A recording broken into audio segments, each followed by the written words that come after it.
Hello, everybody. Welcome to TB3 Sports Talk, episode 101.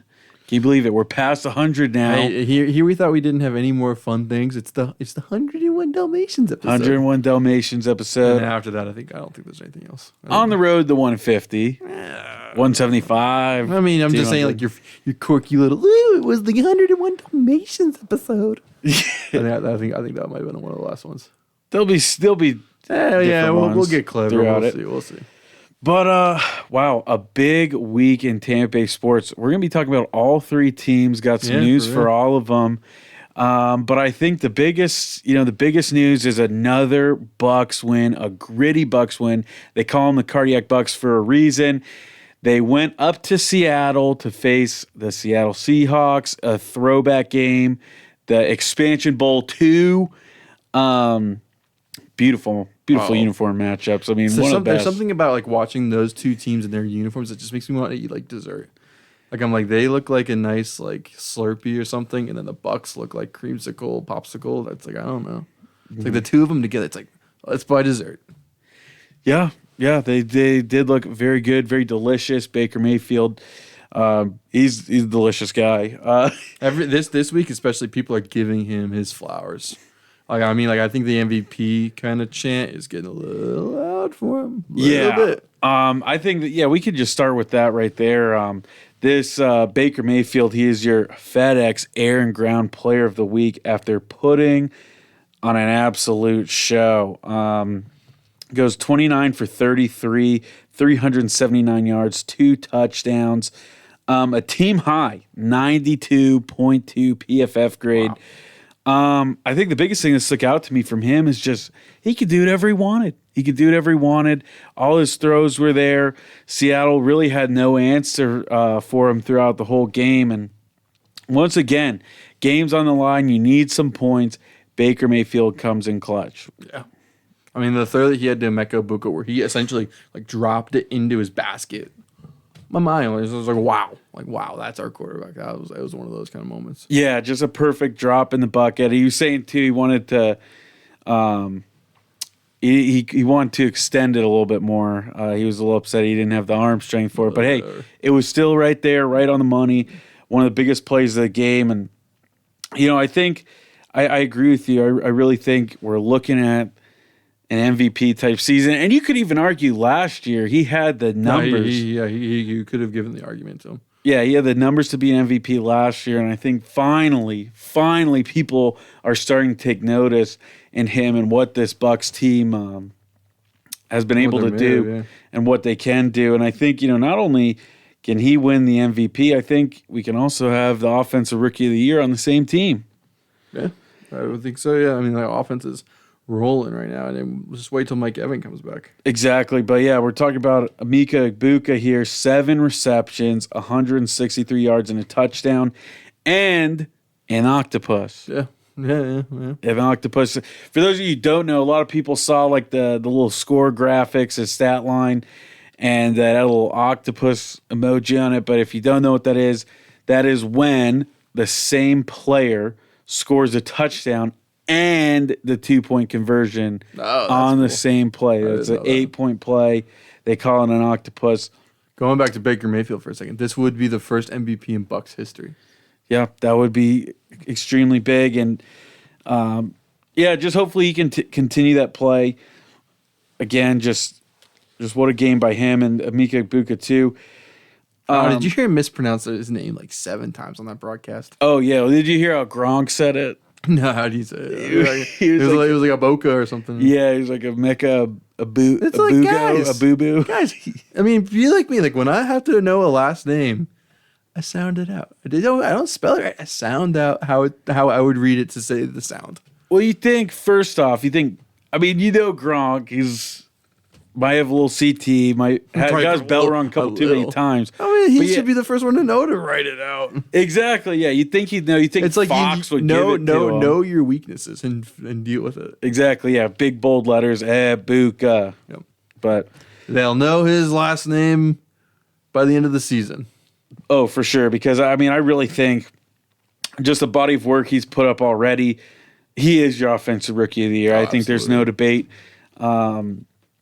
there's nobody in my mind that even comes close to the type of season he's having, and he's just, just what sticks out to me too is just how mature he is already too, how he can come up with clutch plays, and we've seen him before calling a shot, telling Baker to throw that post to him, and so on and so forth, and he already seems like a veteran in the first 5 games of the season, so you can't.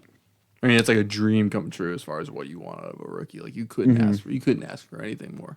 Yeah, and again, shout out to Jason Light for drafting him. I had my doubts. I was a little skeptical. I loved you from day one. Yeah, Joel says he loved him from day one. You just don't know with Evans and Godwin. You just don't know. I know it, but I know what I got him at Go. You really don't, and I got a kid in his young 20s ready to ball. Yeah, I think that's another thing too, is that there was some uncertainty with Chris Godwin and Mike Evans getting up there in age. At this point, you pretty much have to give him like a 3-game break every 6 games. Mike Evans. And Godwin too. Yeah, well, hopefully Godwin should right. be good for the rest of the year. Pit stop, little pit stop. Take a game or 2 off, rest up your legs.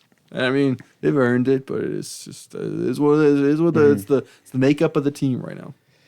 But yeah, I think it's such a comfort blanket for Bucs fans, who are thinking about the future. What's this receiving core going to look like? But you have your star in Emeka Egbuka, and I think you have Jalen McMillan when he comes back and he's healthy. He showed a bunch of promise last year. And then another guy who really stuck out to me this Sunday on offense, that was Tez Johnson. He was. 4 receptions, 59 yards. I think one of the craziest plays to me, I don't know if you picked up on, he catches the ball, makes a couple guys miss, ducks under the 2 Seattle defenders, and they just smoke each other. That was awesome. I honestly felt a little bit bad for them. I was like, because I think one of the guys kind of was shaking up for a second there. Oh, yeah, they were shaking up, but that was just so awesome. That was cool. There's nothing better than making guys miss and having them run into each other. I absolutely love that. I kind of didn't put together like how impressive that was on his part. Yeah. Mm-hmm. But yeah, just a guy with his size, just being able to make plays like that, holding on to the football, protecting it. That's just another weapon that this Bucs offense will have. And like you said earlier, when they get Mike back, when they get McMillan back, I mean, there's so many weapons. It's just this team's going to be even more dangerous. That's one things too, I think, with this team. We'll go back to offense in a second, but I don't think as a team they've played their best game yet. No, for sure. And that's the big thing for me because they're 4-1 right now. Yeah, I mean, fingers crossed. One of these games, we're going to beat a team by 2 scores. Yeah, we're going to beat a team without needing the winning drive at the end.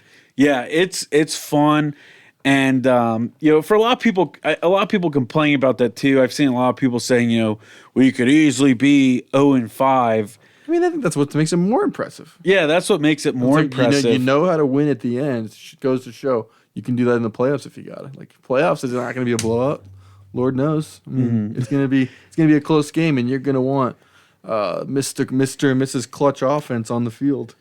Exactly, yeah. And, finding ways to win is so important. And Todd Bowles has said it a bunch of times in his post-game press conferences, you always got to be satisfied with the win. It doesn't really matter how it happens. There's no style points for how you win a game. In the NFL, it's so tough to win one game. So, really, I mean, you have to be more impressed with the fact that this team is 4-1. Don't really focus on the 0-5 thing because, again, this is the NFL. We've said it before, there's no rankings, there's no AP poll, nobody's voting you into the playoffs. You just have to win against the opponent in front of you and take it from there. Yeah. But back to the offense, I think, Baker played phenomenal. Egbuka, Tez Johnson, but somebody who stood out to me was Rachaad White. Yeah. 14 rushes, 41 yards. Not the biggest stats, but 2 touchdowns, 4 receptions, and 30 yards. What sticks out to me about his performance is this is someone who lost his job essentially to Bucky Irving, and he didn't complain. He didn't request for a trade. He didn't. He hasn't been a locker room cancer. He's just put his head down. He's gone to work. He's accepted the role that's been thrust upon him. And then he has a big game like this, scoring the ball, stiff-arming people into the end zone, and then even, kind of getting the game-sealing play running for that first down, being smart enough to, being unselfish, falling to the ground. He probably could have gotten more yards, That was maybe clutch. even pushed out of bounds, but he falls down because this guy cares about winning. He's a winner. He does the things that nobody wants to do. He's great in blocking. He comes in and gives his best reps when he's not starting. Nobody wants to be riding the bench. Nobody doesn't want to be the premier back, but this guy's putting the work. And he's had a great attitude about it. And, I think he deserves a special shout out for this game. Yeah, for sure. Cade Otton, too. I mean, the offense was just a well-oiled machine this week. Again, if they needed to score a bunch of points in overtime, they could have done it too. They were just ready to roll. Yeah, I think you got to give a lot of credit to offense coordinator Josh Grizzard, Flowberry Grizz. I think the offense through and through the entire game was just phenomenal, and despite all the injuries, despite what they've been able to do, I mean he's gotten those guys fired up, putting up 38 points. It's absolutely impressive, and I think it just looks a lot smoother than Cohen's. I really think through 5 games, this offense, despite everything against them, it just looks smoother, cleaner. They haven't made a lot of mistakes. They've been getting the ball snapped. No stupid penalties, pre-snap penalties. We haven't seen a whole lot of those. Just watching the Jaguars game on Monday night. I mean, how many delayed games did they have? Barely getting the snap off. And that's Liam Cohen's offense. And I know tripping on each other on that last play. Tripping on each other, losing me money, gambling. But yeah, I just think first-year coordinator coming in, I mean, just crisp, smooth offense, and it really showed today against a good defense too. Seattle, we talked about coming in. They're the 6th best rushing defense in the NFL. They had a really good secondary. They've been trying to rebuild that Legion of Boom with Joby and Witherspoon or Woolen, sorry. They really got some guys back there. So, again, you have to shout out Grizzard for this offensive performance. And, yeah, you said, too, they were ready to put up points in overtime. Baker Mayfield said after the game, as long as we got time on the clock, we've got a chance, and our guys truly believe that from the bottom of our hearts. They're locked in. Anything else on the offense? No, I think we covered it. I think it was arguably the best offensive game of the season. I would actually agree with that. I think it was really, you couldn't get a lot better than that. I mean, if it keeps going up, we're in for some good times. Mm-hmm. Let's get to the defense, man. I think before we start on this, we have to be reminded of how good the Seahawks offense is. Because, from a glance, if you look at the box score, you're like, man, this did not look good for the defense this week. Yeah, Seattle's offense is good. Sam Darnold has seemed to rejuvenate his career after a year in Minnesota, and now he's on Seattle, and he's doing the same thing. I'm still a little skeptical, but he did certainly play well against the Buccaneers. He fell off last year with Minnesota, right? No, they went to the playoffs. They did? Okay. Yeah. I thought I remembered them collapsing, but maybe they didn't. Who'd they lose to? Was it the Rams? I think they lost to the Rams the first game of the playoffs, but he had a good season last year. But yeah, I think, a lot of people were upset at the Bucs defense. I think one thing that bothered me a little bit was Seattle's rushing attack. You look at Kenneth Walker, 10 carries, 86 yards. That's 8.6 yards per carry. They had 122 total yards on the day. That bothered me a little bit because I still think the Bucs should have been better in the rushing game. But you look at the passing game, first off, JSN, Jackson Smith, and Jigba on the other side of the ball, the receiver for the Seahawks.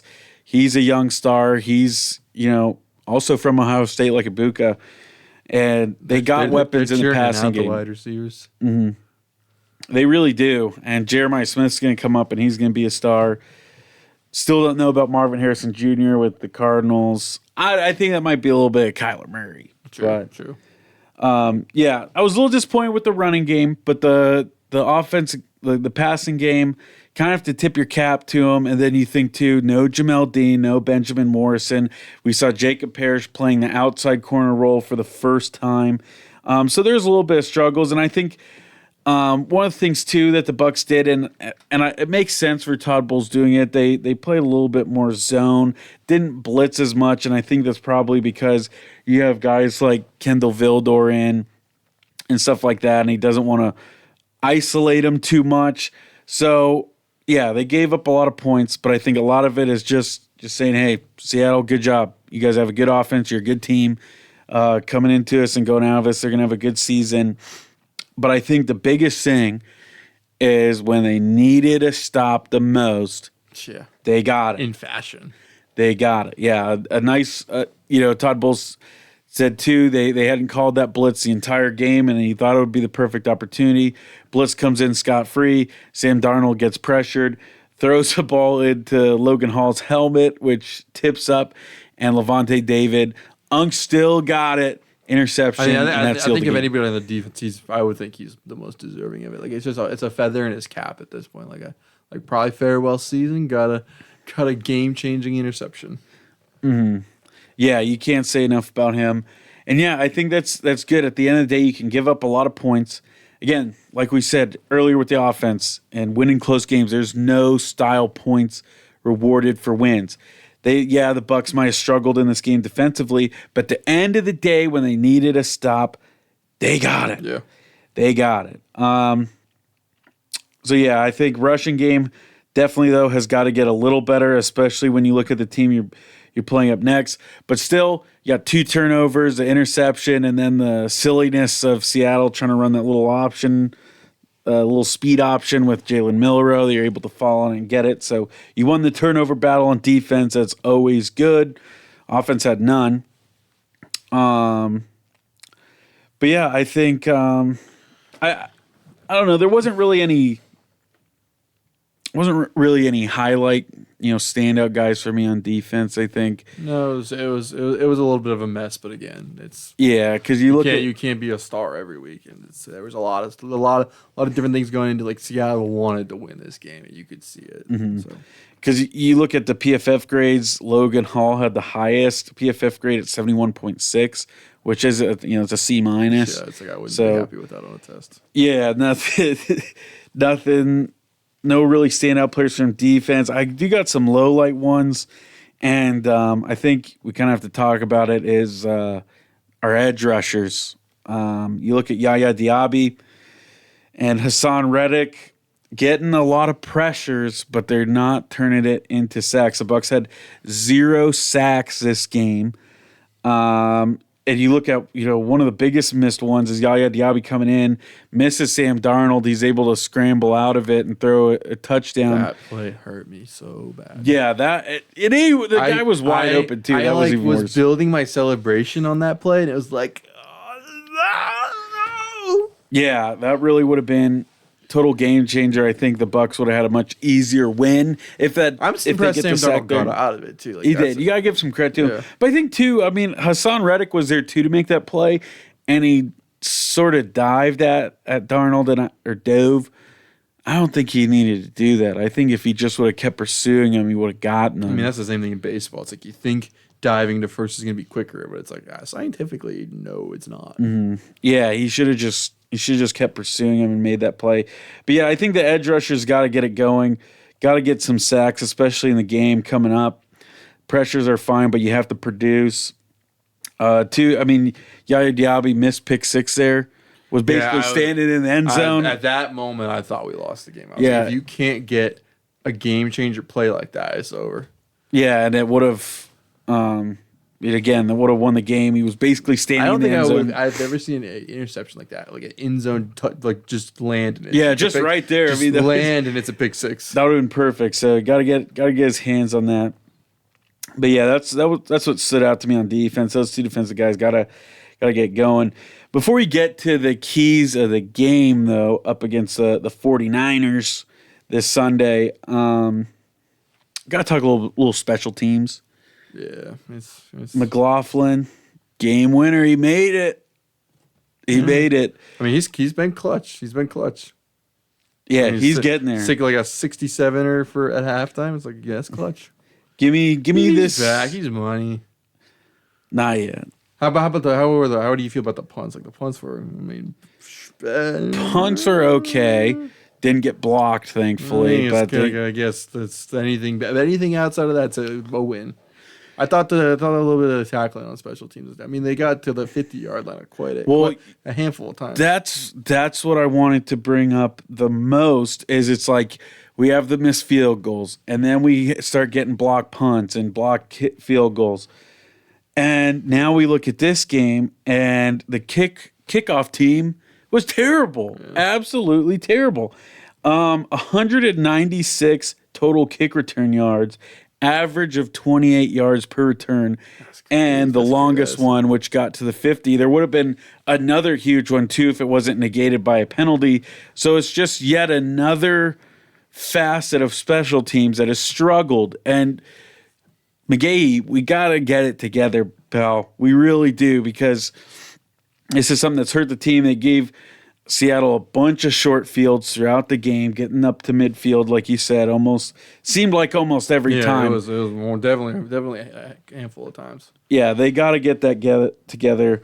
We need Chris special teams. It is so important to play a complete game going forward. So, yeah, I think that had to be addressed for the viewers and the listeners. Yeah, I mean, I would certainly hope there's light at the end of the tunnel on that. Again, only in the first just past the first quarter of the season, so we'll see. I say you just fire him. I'm sorry. I say you just fire him and you promote somebody else, because I just can't think of a worse start to a season special teams wise. It's been very bad. Bad punts, bad field goal, and now bad kickoff. Next week we're gonna have a bunch of fumbles on the kick return. When you like bounces out. Yeah. So we gotta get that together. Might be time to just move on from them if you're the Bucs. But I hate talking ill of guys, but it's been glaring, and it's something new every week, and it doesn't really seem to get that much better. Seems like something else is falling apart. And it's hard too, because I mean they're not gonna address it on a win, so it's like, what are you gonna do? You got a bunch of stuff in your hands, like some laundry, and a sock falls out, and you got to pick that up, and then a T-shirt falls out of your hands too. It feels like that. It feels like that. Special teams. 1 step forward, 2 step back, kind of thing. Yeah, exactly. But I think we're able to put a ribbon on that game. It was a good win, but now we move on. Another big game. This is really going to be a tough stretch of games for the Buccaneers. You had the Eagles, and you're at Seattle, which is a playoff team. Now you're against the San Francisco 49ers at home Sunday, October 12th at 4:25 p.m. on CBS. After that, too, you got Lions at Detroit on Monday night, and then at the Saints, which shouldn't be a tough game, but it's a divisional opponent. So this is a tough stretch for the Bucs here, and another tough game. Some stats for you about the 49ers. The 4th straight season playing San Francisco, and the Bucs are 0-4. I think this is our year. I'm not going to predict anything yet, but they are banged up. I think their starter and their backup quarterback are questionable right now, so... Yeah, I'm sure one of those guys is going to come out, but there's a lot of injuries. I mean, you think the Bucs are beat up? Like, holy cannolis, they're beat up. Yeah, I see a lot of similarities with this team, the 49ers and the Buccaneers. I think injuries is certainly one of them. I mean, for this game, you won't have star tight end George Kittle for the 49ers. He's on injured reserve, and then their pass rusher, Nick Bosa, he went down early this season, and he's out for the year. The biggest thing is quarterback. We don't really know who's going to play for the 49ers on Sunday. Brock Purdy has had some injuries. He's been battling a toe injury. He has a chance to play. There's not really any confirmation yet as we're filming this on Wednesday, October 8th. And then you got Mac Jones, who's also injured. He's been banged up with the knee. He if I pull up their injury report from today, it's just ridiculous. Really, really long. While you're looking at that, why don't sports players wear steel-toed shoes more? I mean, they do it in construction. You never get a toe injury.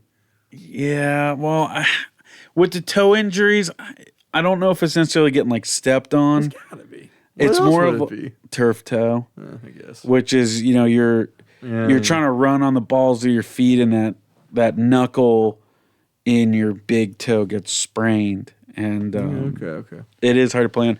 I did have turf toe one time in college. I mean, I've heard of it. It's just like I didn't really think about that. That's probably what the toe injury in most cases is. Yeah, it's kind of a weird injury. It definitely hurt. It didn't really prohibit me from playing. I didn't have it as bad, but it definitely hurts. It's hard to drive off that foot. But yeah, the 49ers have a bunch of injuries, like we said. Ricky Pearsall, their receiver, is hurt with a knee injury. Don't know if he's going to play. Don't know if Juwan Jennings, their other receiver, is playing, and that's already without Brandon Ayuk, who has kind of been their wide receiver one after Deebo Samuel left. So they got a lot of injuries. And I think, with the quarterback battle, if I were them, I would stick with Mac Jones. They played Thursday night. I do have his stats here somewhere. Yeah, 33 of 49, 342 yards and 2 touchdowns versus the Rams in overtime. He looked really good. I think you go with him, even if Brock Purdy can go. Mac Jones has been 3-0 since taking over for the 49ers. That's just me personally. Another thing, Mac too. Jones is questionable with a knee, though. Did you say that? Yeah, he is questionable. Yeah. But if he can go, man, I don't know. I think get the third string in. Third string. Let's go. Bucks need know who their third. Bucks need to win. It doesn't matter. No idea who their third string is. It's like, I mean, if the Bucks don't win on the third string, we got a problem. We got a problem. Yeah, hopefully that would be actually pretty demoralizing. I mean, it's a good thing we lost to the Eagles, because if we lost to their third string for the first loss of the season, I'd just pack it up, boys. Oh yeah. That would be terrible. But another similarity I see with this 49ers and Bucks team is they also have had kind of a cardiac season as well. Like I said, they played in overtime against the Rams and came up with some big stops. They had a walk-off field goal to beat the 49ers in week 3, and they kind of had a late second score against Seattle with 90 seconds left in week 1 to win that game. So they've had to, kind of find ways to win on their own this season. And, so you really look at this team, and there's both two teams who don't quit. They aren't quitters. They're going to fight till the very end. So we could be, I hate to say, we could be in for another last second drive by somebody. The game against the Lions next week probably be the same probably thing. The same thing. It's like at Carolina, when you coming in, we need to beat up on somebody. Take your blood pressure medications, make sure you're in a comfortable environment. Because you know you can't handle it, you know who you are. Just look at the box score, watch the recap later in the week. Yeah. Just, be prepared. Be prepared. Let's start with at least my keys for the defense, and then I'll go to you, Joel. I think we've seen this defense regress a lot from last year to this year on the 49ers side. They have no interceptions. They don't have a lot of sacks, and that's mostly been because Nick Bosa has been hurt. I think the biggest thing on their defense, though, is they're pretty good on third down. They are the best in the league on third down, allowing conversions 34% of the time. So, it'll be crucial for the Bucs, who we saw last year, who were the best team on third down in the NFL. This year they've gone down a little bit, but again, it's only been 5 games. Only been like 10%. Yeah. Too. So they were 51% last year on third down conversions. They're 41% this season. But again, 5 games, still a pretty decent number, not a huge drop off or anything. But again, you want to do well on first and second down in this game. You have to make third downs manageable. to keep drives alive, keep them going. You don't want to take stupid penalties, stupid holding calls, give up sacks, get plays blown up, and make third down even harder. These third and long situations, and we've seen the Bucs make some crazy plays on third down, but you don't want to get to that. You want to make it. You're not guaranteed that every time too. Like sometimes third downs are missed. Mm-hmm. You want to shut that down. I think some guys to look out for on the 49ers. Obviously, Fred Warner, their star linebacker, he's gonna cause some havoc. So you got to be able to shut him down. And then two, I think Bryce Huff, who the 49ers got from the Jets. He's got to be somebody to look out for. He's basically their best pass rusher now. And I think it's going to be a lot on Charlie Heck at right tackle. I assume the 49ers are going to line up Huff on him a lot. Charlie Heck this year, giving up 22 pressures, 2 sacks. His pass block grade is 37.1 per PFF. So Charlie Heck, you got to have a big game, man. You can't let Bryce Huff have a day on Baker Mayfield. We know he can scramble, but you want to keep Baker upright. That is a goal. I think that's really your biggest thing. I'm not too worried with this offense other than that. Ibuka's going to get the job done.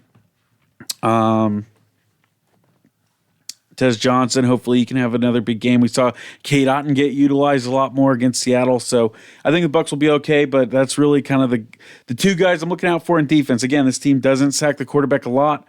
They have no interceptions, but they're good on third down, so you got to have strong plays on first and second down to be successful on offense. What about you?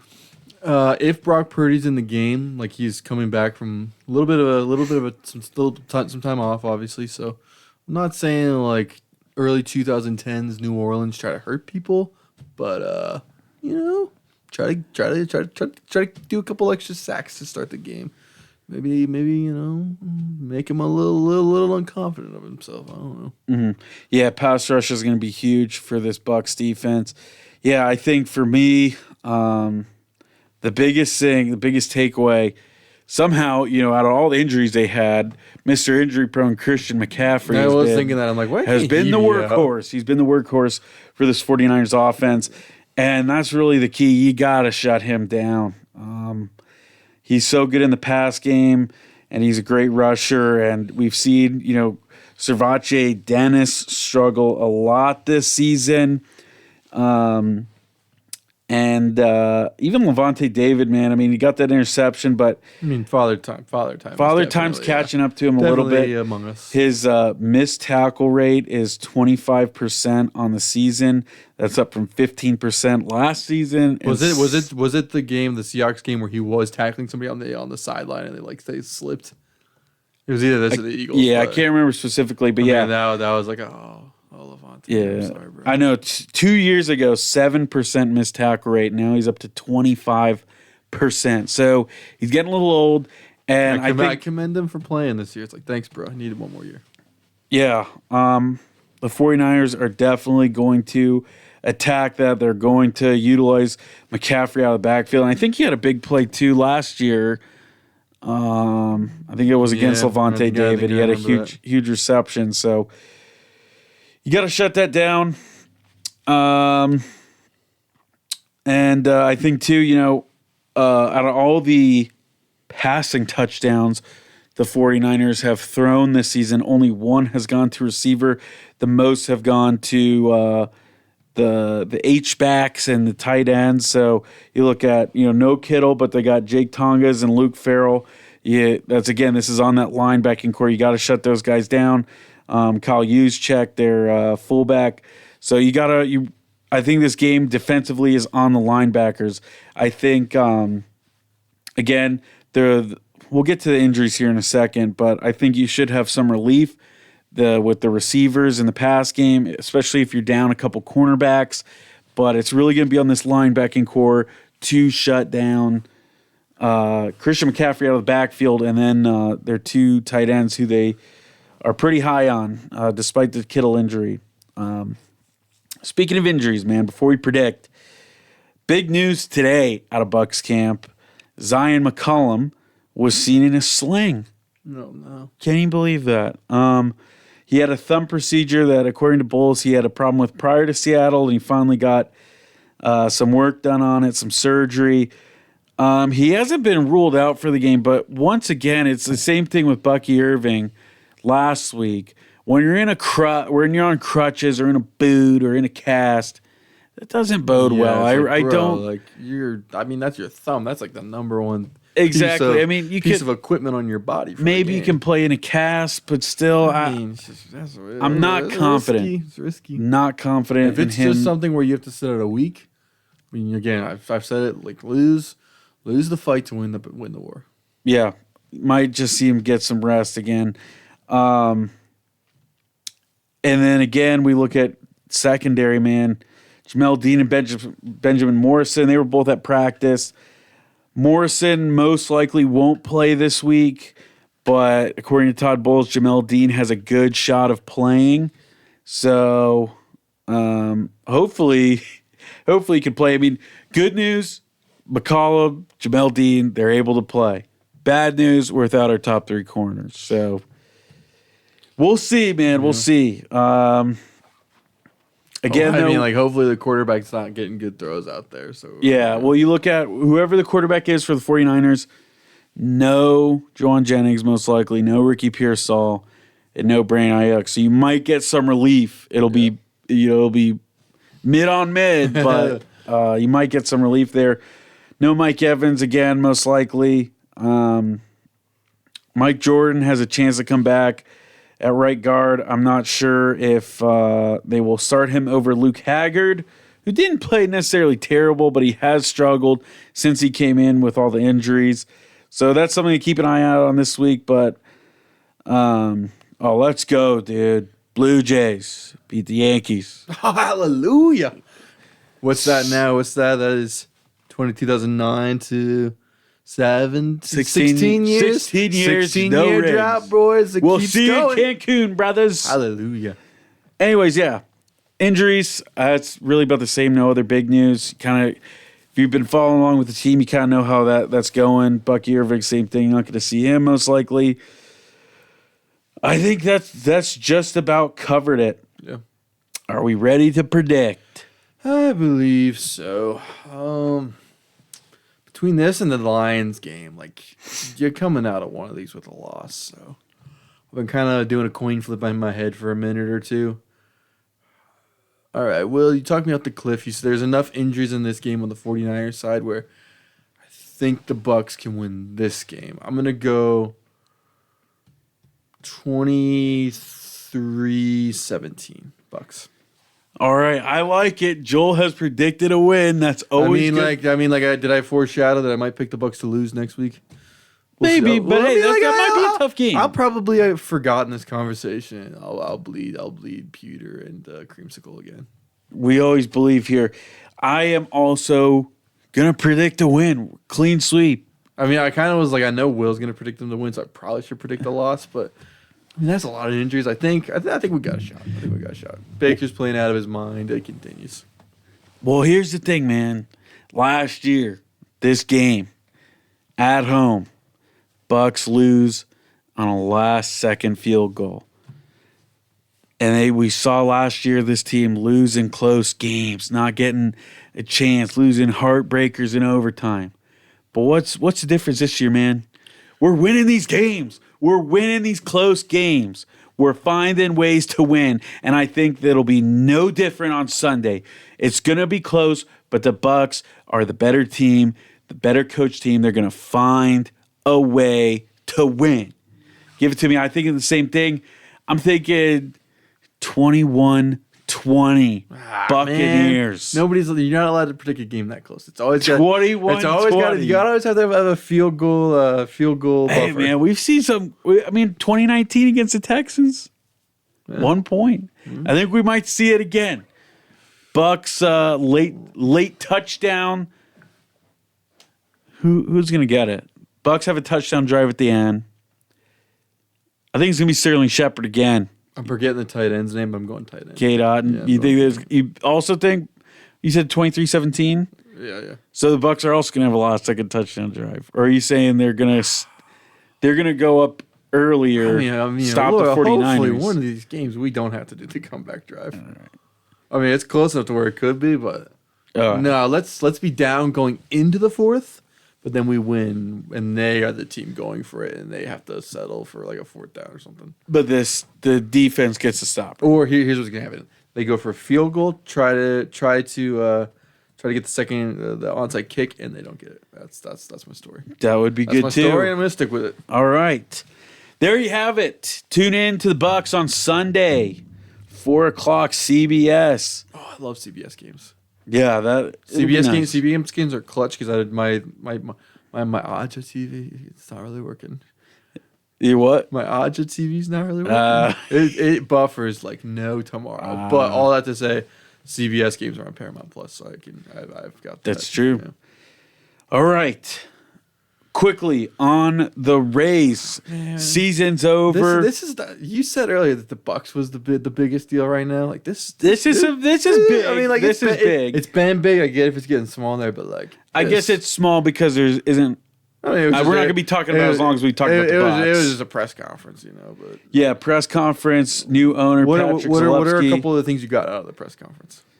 Stadium. He wants a stadium built by 2029. 100 acres, 2029. So I'll say this quick, but from what I've heard is that the HCC site across the street from Raymond James is probably the spot for this. Tropicana Field would probably be third place.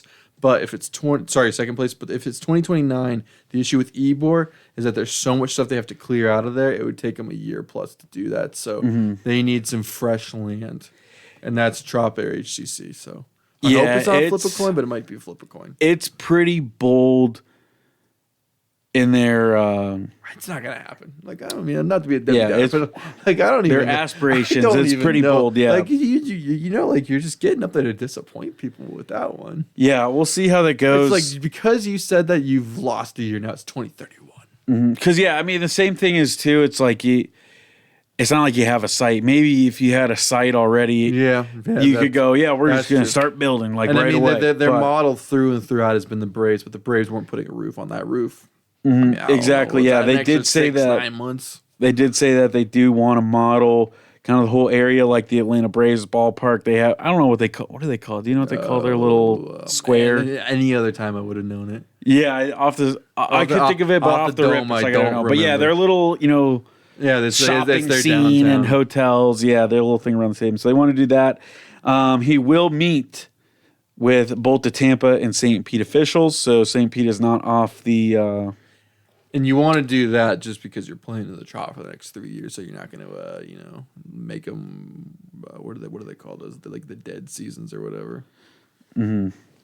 Yeah, and like you said it too. That HCC seems like the best spot for the stadium. They said they want somewhere in the middle, preferably, which would be West Shore. Did I miss it? But didn't they rule out the fairgrounds? I can't remember. They might have, but I think that it kind of seemed like they wanted somewhere in West Shore too. But maybe they could be the group to do it. But West Shore Mall is being torn down sooner than later, and I mean I know they're gonna say traffic's bad in that spot, but like it would be awful. But that would be a perfect spot. Like, you'd get you could menangle or whatever. You'd have to build a couple more highways to avoid that. We're doing that every day because like that one intersection, dude, or not intersection, but you have when you're coming off the causeway and you're right there, like right across the street from the mall. It is awful. Well, that's what I'm saying because you have veterans passing the airport, you have people coming from the Courtney Campbell, and then it all merges down, and you have one lane that goes to 275 on the Howard Franklin, and then it just goes right into normal street traffic there right by the mall. It's just I think it's terrible. It's absolutely terrible. I mean, if they want that kind of a vibrant experience or whatever, that's your spot. It would be a cool spot, and it would be right in the middle. HCC's grown on me. Like, I want Ybor, but I'd be down for some HCC.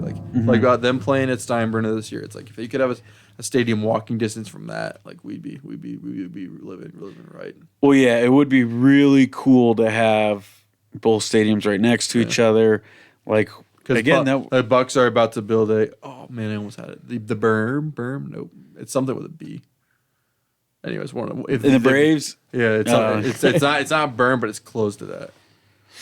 Yeah. So the Bucks are going to build one of those two, and then the Rays are going to have one. And they're going to like come together and build this beautiful marriage. A sports city. Yeah, That would be really cool. But I think, some news outside of stadium that people didn't like is the budget's not changing. So,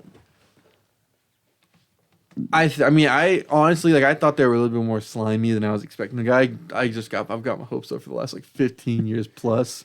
And, like, they came in, it's like, because they were like, how did they word it? But I think they said, like, there will be a plan B if something doesn't work out. And I mean, they're probably going to get it worked out, but like, you can't, come on, that kind of terminology day one, and then that stuff with the budget. But I mean, here's my question though, and JP Peterson brought this up as well with him going to because he was going to ask about the salary of the team, and like, is salary and budget the same word? Like that's because budget. I mean, budget does stay the same. Like, you're getting the same revenue sharing money that you were getting before, so that's coming into the team right now. You're still in the trop, so you're getting that kind of revenue from that parking. So again, all is revenue, that idea, and then the revenue obviously is going to go up once you're in the baseball city environment when you're getting the taxation on stuff like that. Like they like for the Braves, I know they tax a quarter a meal for paying for their. I'm trying to like work it out of my mouth and I can't. Anyways, their baseball town. So that's when the revenue is going to go up, but. Could the salary go up while we're in the trop? That remains to be seen. Mm-hmm. It's like, man, I wish I was there because I would totally have asked about the upper deck. Yeah, it's like, will the upper deck be open? Please tell me. Bring back jacuzzis up there. Oh, that's crazy. That's so weird. That's before my time. Put a pool up there. I mean, you could. I mean, if they want to, that'd be cool. They've been saying they want to change the fan environment in the trop. Yeah, well, that's what they said too. And I mean, what better way to do that than to open up the upper deck, bring back 7-Eleven tickets, call it Flashback Friday, and oh man, something concerning. I don't remember, Will, how you feel about the pretzels, but they used some lingo that made me think that they might have a new food vendor this year. I think so. I heard something, a sentence where it was like new food options are coming soon, and I think that means new food vendor. So I think those pretzels are, I think, in the past. That would be devastating. They've had the barbecue nachos for a few food contractors, so you could probably find somebody some pretzels. Hopefully it's a holdover. Hopefully that one carries over. But yeah, I'm glad you brought that up because they talked about Ken Babby. He'll take over day-to-day business operations and focus on new fan experiences at Tropicana Field. So.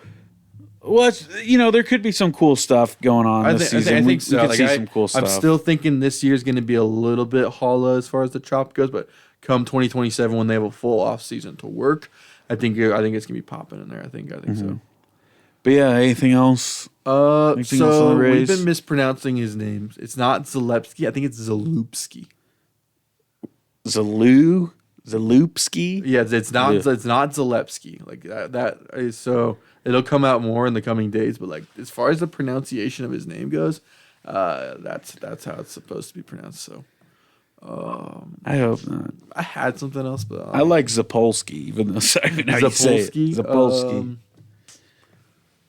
It'll be interesting to see like who sticks around. Like we'll see if like Yanni Diaz sticks around because I think they do want to kind of shake things up a little. Wasn't he locked up for next year? Well, I guess they could trade him. That's a good time to trade a guy. So I don't know. We'll see. They do have Aranda.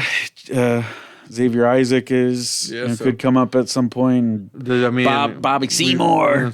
They got a pretty loaded first base. That's why, like the Dream, Kyle Tucker, and lock up Cameron Aranda too. Yeah, I think even if the budget doesn't change per se, and like you said, what does that mean per se for like salary?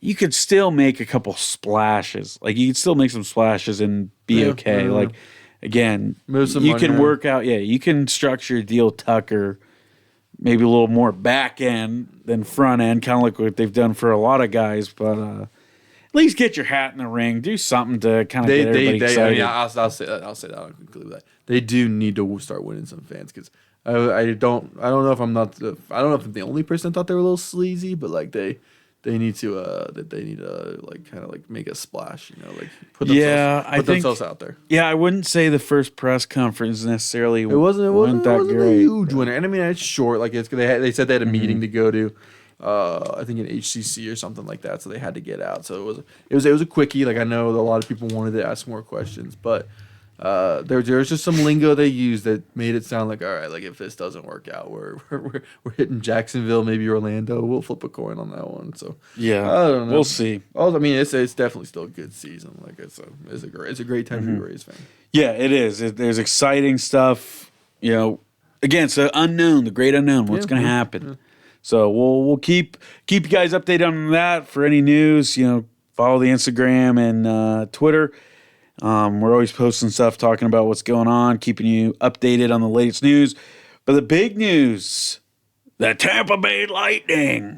First game's tomorrow night. First game is tomorrow night. Like I've been faithful to the preseason, but like in my mind, I feel like it's next week that it starts. Yeah, first game tomorrow night against the Ottawa Senators at 7 p.m. on FanDuel Sports Network.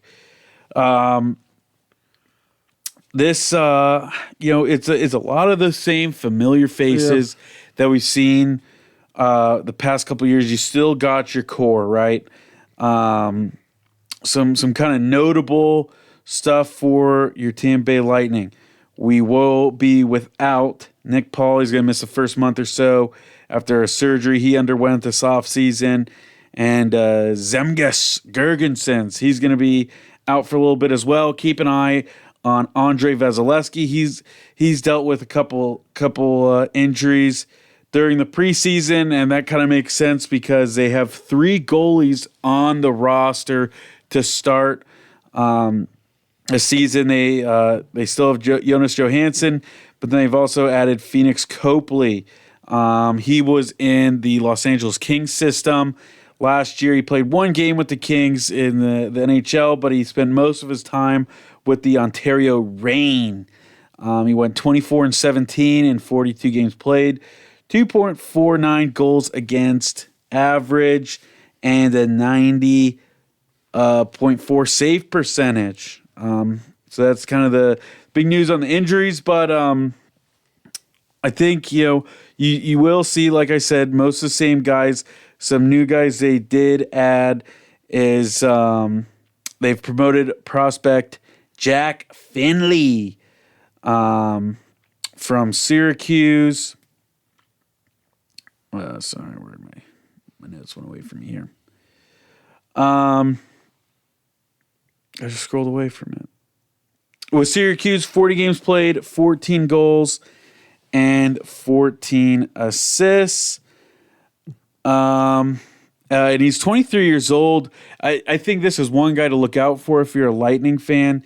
This dude is really big. He's 6'6", 227 pounds. And he's really good at winning faceoffs. This preseason, he had 73 faceoffs and won 52.1% of them.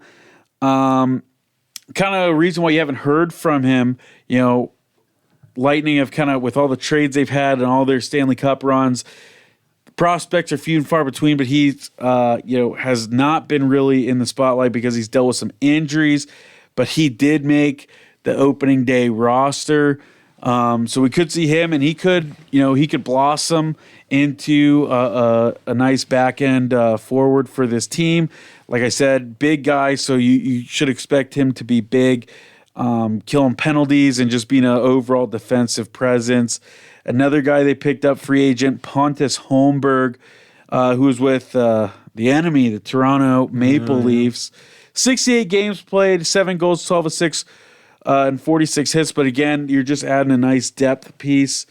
They also have forward Curtis Douglas, who made the team. He was with the Tucson Roadrunners last year. They're the AHL affiliate of the Utah Mammoth. Right? Utah Mammoth. It's weird to say. 63 games played for him, 10 goals and 13 assists. He was recently added. Then you got defenseman Max Crozier. He's played a career 18 NHL games the last 2 seasons with your Tampa Bay Lightning. But he's also made the team as well, so it's pretty nice seeing a couple couple guys in your farm system who are able to come up and contribute. Haven't seen a whole lot of that. Or really, you gotta kind of keep the older guys on their toes, you know. But now you have some guys who can provide some much needed depth that your Tampa Bay Lightning need. Yeah. Some other news this offseason: John Cooper, the skipper, signed an extension with no media coverage. So he's locked up for a couple of years. I thought that was good because, interesting. Canada's trying to swoop him up. Yeah, so it's good to have him locked up for the future. Don't know a whole lot on that. But yeah, I think the overall biggest thing for me is that this depth has been much improved. Well, I'll give you the whole team right now. Your forwards: Oliver Bjorkstrand, Mitchell Chaffee, Anthony Sorelli. Like I said, Curtis Douglas and Jack Finley. You got Connor Geeky, Gage Gonsalves, Yanni Gore, Jake Gensel, Brandon Hagel. As I said before, Pontus Holberg, Nikita Kucherov, and Braden Point. Your defensemen: Eric Chernak, Max Crozier. I do have his stats, actually. 52 games played, 9 goals, 25 assists. Victor Hedman, Emil Lilberg, Ryan McDonough, J.J. Moser, and Darren Radish, who already mentioned the goalies. So that's your team, man.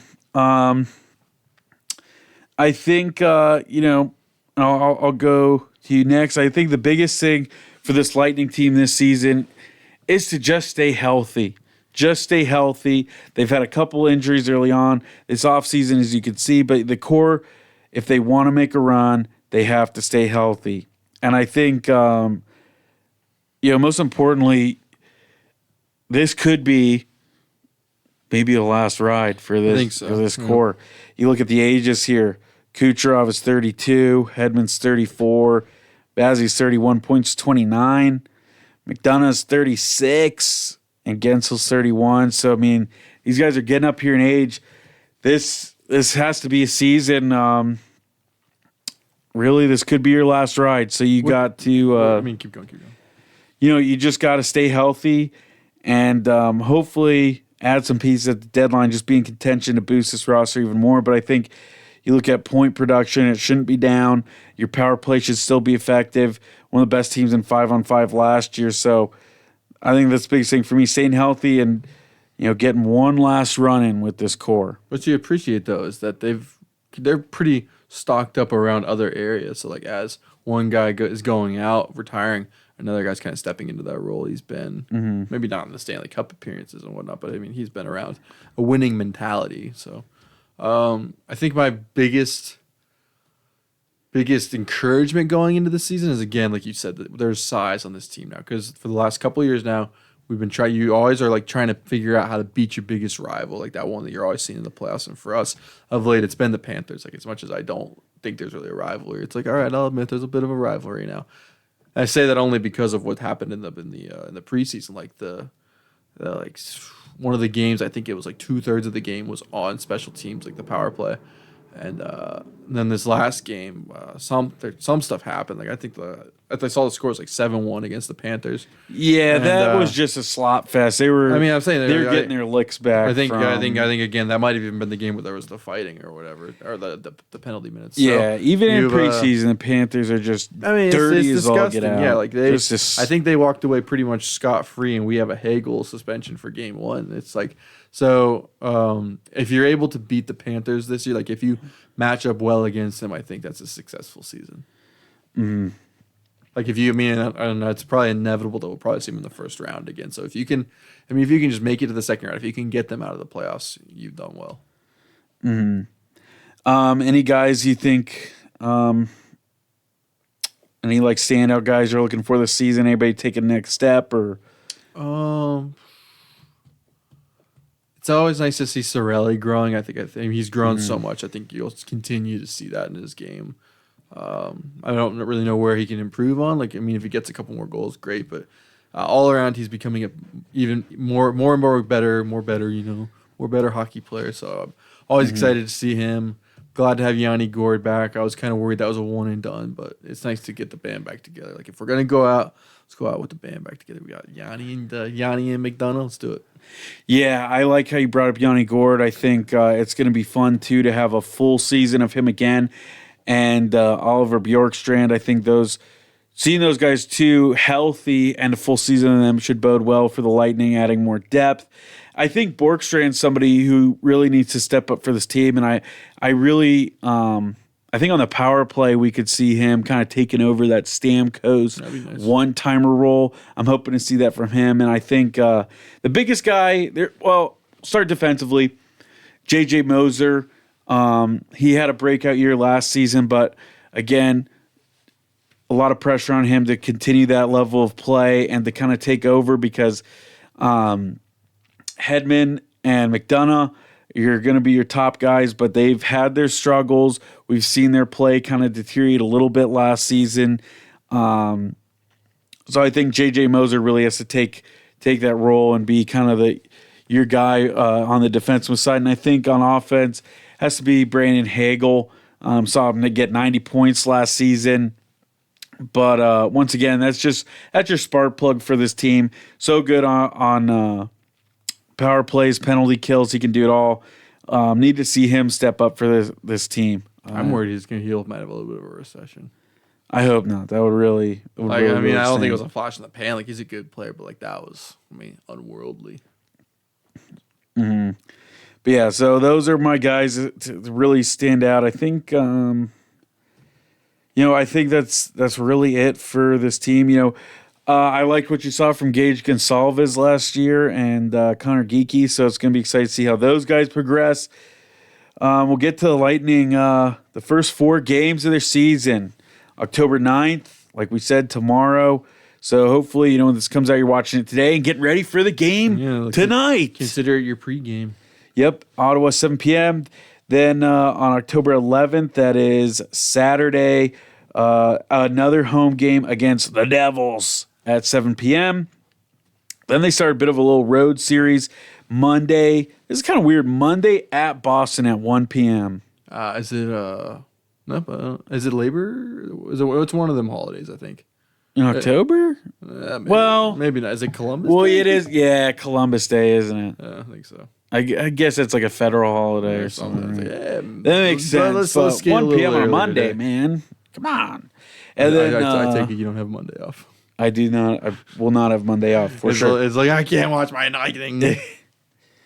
Yeah, that's gonna be tough. And then Tuesday at Washington, the next day at the Capitals. So a lot of big games to start the season. Joel, how do you think they're going to do in the first 4 games? 4 games. Let's go 3-1. 3-1. Oh man, I was thinking about this. I'm like, I wonder if we're going to do that this season. Who's scoring a goal? Just give us somebody. Who's scoring a goal? I'm thinking. As much as I've been crapping on Hagel, let's get out the gate quick. Hagel, give me a goal. I like it. I like 3-1 too. I think you should win versus Ottawa and New Jersey. Boston. I think it's gonna be tough. Boston's not as good as they used to be. Right? Yeah, Boston's I'm worried about the Capitals game. So I think 3-1, maybe your loss at Capitals. But let's start 3-0. Is this Ovechkin's last year? It is for sure. Yeah. Yeah, he got his little goal record, so that's gonna be. I'm glad he didn't just play for that. It's like give me play another season. Yeah. Yeah, that's definitely got to be it for him. But yeah, give me a Bjorkstrand goal. Talked about him. Let me see him get a goal in the power play. So that is it, man. Watch your Lightning. Watch your Bucks. Stay tuned. Celebrate with your Rays. Celebrate with the Rays. Good time. It's a good time to be a Tampa Bay sports fan. Like we made it. We're here. Mm-hmm. Hopefully next year, put some shovels in the ground, and we've hit our zenith. Yeah, hopefully next year we're this time we're talking about Rays postseason, Lightning post Stanley Cup season, Bucks Super Bowl. We're at the Rays groundbreaking. Yeah, something like that. So hopefully we'll have a good year in Tampa Bay sports. So support your Lightning. We'll try to be out for some games and see how that goes. But yeah, Keep a lookout too for TB University, which should also be out at the same time to hear about your favorite Florida schools, USF, Florida Gators, and the Florida State Seminoles. And yeah, thank you guys for listening, and we'll see you at the next one.